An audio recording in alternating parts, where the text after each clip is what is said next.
Well, good morning to you all. I'm Michelle and I'm gardening in Lincolnshire, and it's a lovely sunny Sunday morning, and we have actually got a few roses that have made an appearance, so I'd like to take you now and show you them. There's only a few, but it's a start.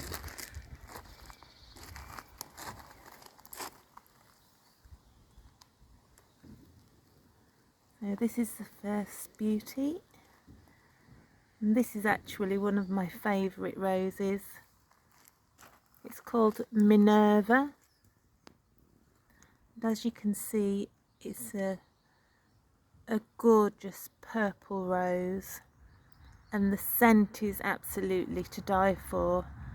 This really is one of the strongest scented roses that I've got in the garden. The foliage is very healthy, quite pale green. It stands out amongst the other roses because of the colour of the leaves, and it's quite compact, so if you're looking for a rose for a small garden, then this could be the one that would be perfect for you. So the flowers have got, even though they're mainly purple, they've got like a white tinge to the edge of the petals.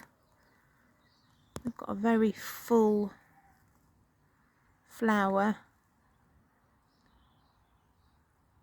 and I've got quite a few of these in my garden, and to be honest, I would happily have a garden full of this rose because it really is a great all-rounder. Now the other ones that have made an appearance over the last day or two are the very reliable and extremely fragrant Gertrude Jekyll. So she's got some beautiful, really beautifully shaped blooms. We've got loads of buds coming as well on this rose. She's generally pretty healthy. She can be extremely spiky, which for me is one of her disadvantages. But even though she's very spiky, I do still have her in the garden. I've got probably 3 or 4 of these in the garden.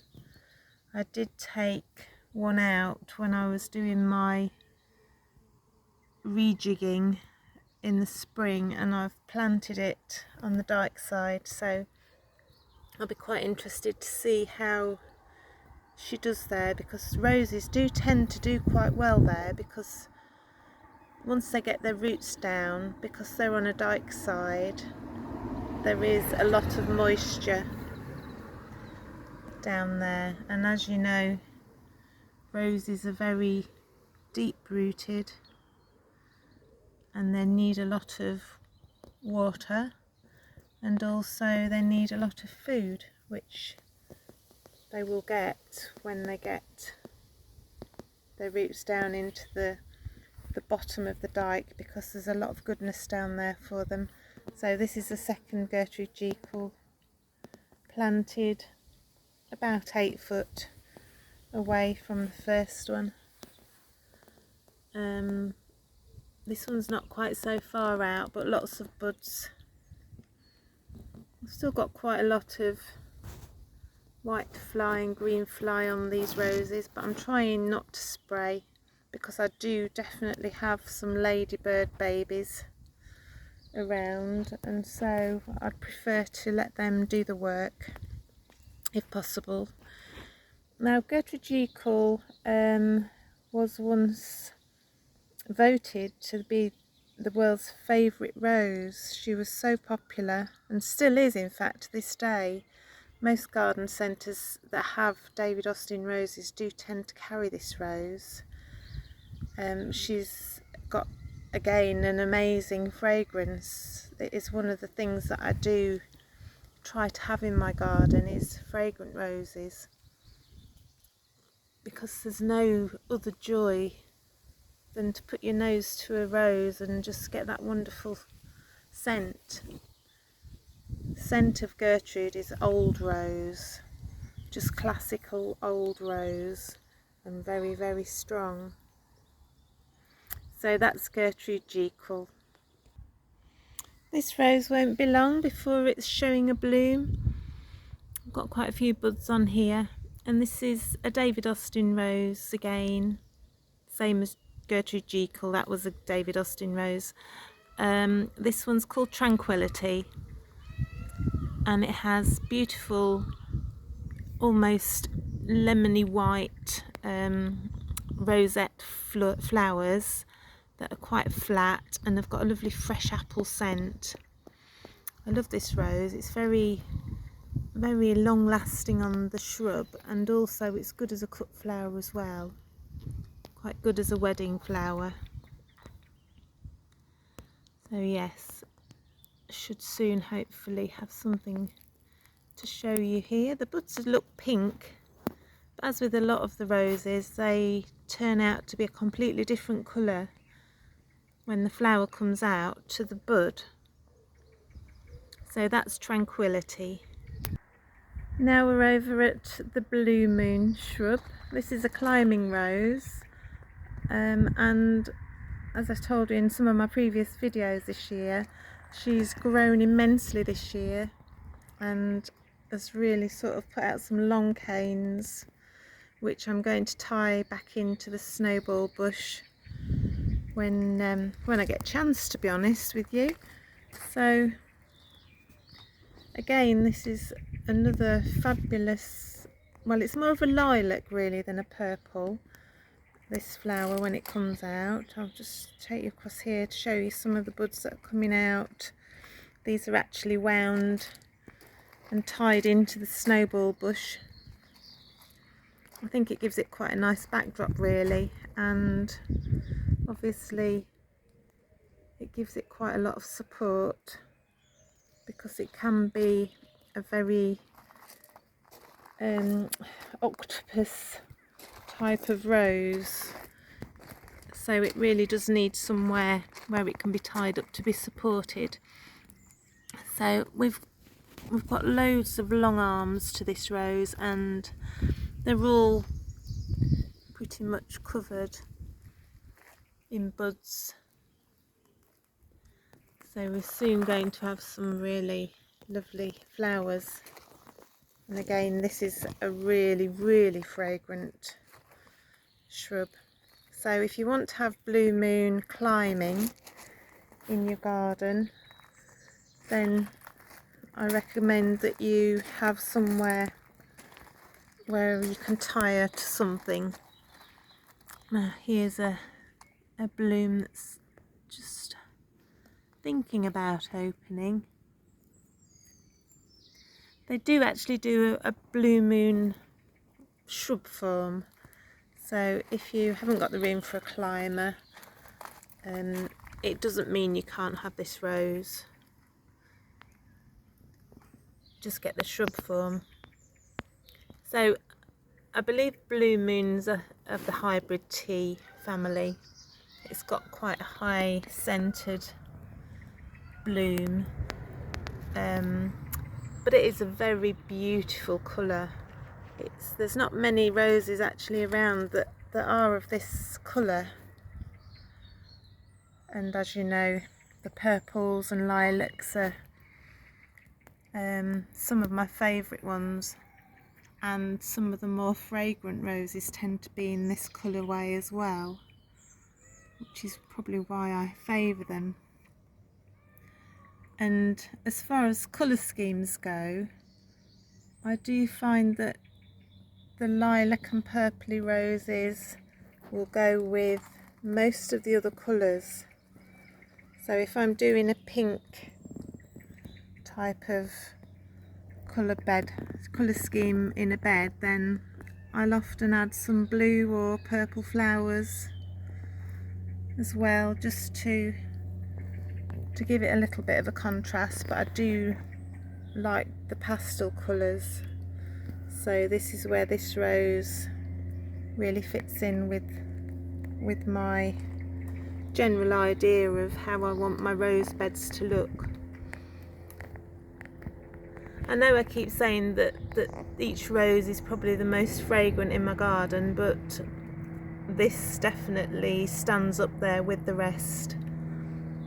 So the ones I've shown you today, this one, which is Climbing Blue Moon, and Gertrude Jekyll and Minerva, are all extremely fragrant roses. So if that's what you're looking for your garden, you can't really go wrong with those.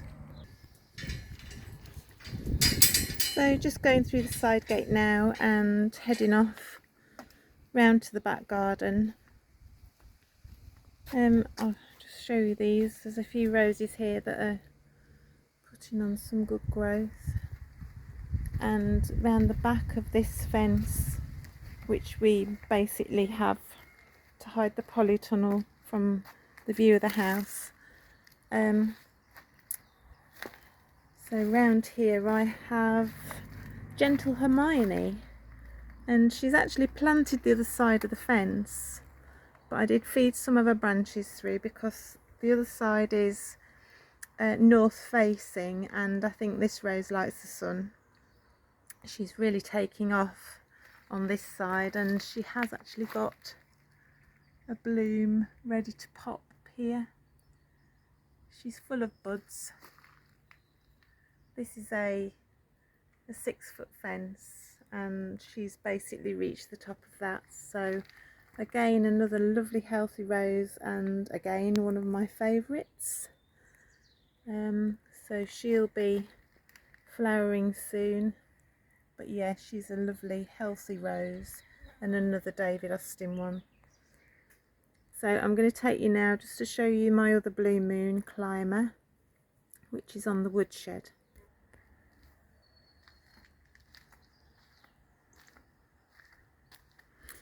So it's been so hot and dry here this last few days. I mean, to be honest, hot for the last couple of days until, say, Thursday. It's been really cold. We've had to have heating on at night, and then the last few days it's sort of been really sunny, blue sky, not a cloud in the sky like today, which is wonderful. Great for the roses, they need the sunshine. But over the last 6 weeks we've only had one day where we had rain, and the rest of the time it's just been dry. So I've been spending loads of time watering. I've got a lot of young birch trees that I've planted round about, and also, as you know, I've moved a lot of the roses this year, so they need to be given lots to drink. So this is my other Climbing Blue Moon, and as you can see, oh look, we've got a friend there, a little ladybug. You see that? Yeah, so this Blue Moon, I've tied her in. She's been here for a few years, but she really needs to put some new canes on, because she's really only got one decent cane, which is fairly thick, but it's been there for quite a while. So I'm hoping that she's going to put some new canes out soon. So we've got plenty of buds coming on this one.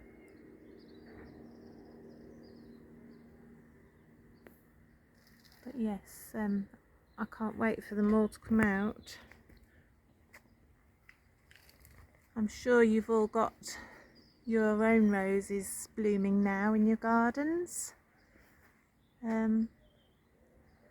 So yeah, I think we're all looking forward to the summertime, because there's nothing better, is there, than a garden full of roses. Okay, so I'll finish the video here. I won't leave you looking at the woodshed. I'll give you a bit better view of the garden than that. It's coming along nicely actually, the garden now. certainly greening up, and I've noticed the trees they're just taking off. This is a Daphne, I think it is. Daphne shrub. Really pretty and delicate. But yes, it's a joy, really. A lot of hard work, but I don't mind that, really. It's definitely worth all of the effort. Oh, here I've got Queen of Denmark rose. She's waving around. She needs a bit of tying up, but again,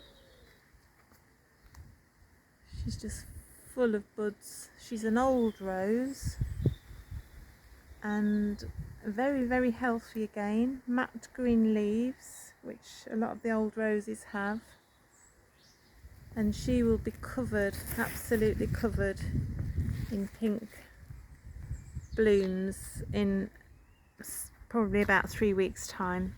She's probably end of May, whereas Ispahan is more middle of May. So okay, I'll leave you with that then, and I'll see you in the next video. Have a great Sunday. Bye.